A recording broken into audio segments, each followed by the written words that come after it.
In this video, I'll show you how to add Face ID to Apple Wallet step by step.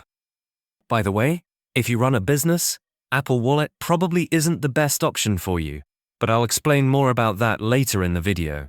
Let's get started. To add Face ID to Apple Wallet, you'll need to enable it through your iPhone settings. Start by opening the Settings app on your device. Once you're on the main settings page, scroll down and tap on Face ID and passcode.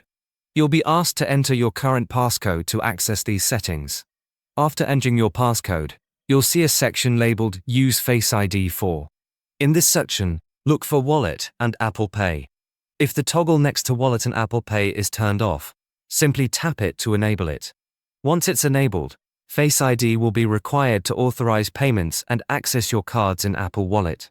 Apple Wallet is decent, but personally, I prefer MoneyGram for day-to-day money transfers, especially if you live in the US or Canada.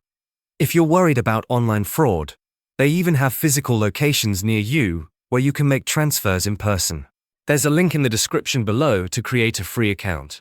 But if you run a business or plan to start one, AirWallex is a much better option. You can send and receive money from all over the world, in many different currencies. It's a complete business banking account that goes way beyond what Apple Wallet offers. There should be a video popping up on your screen now.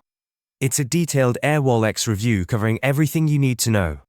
Click the video to start watching.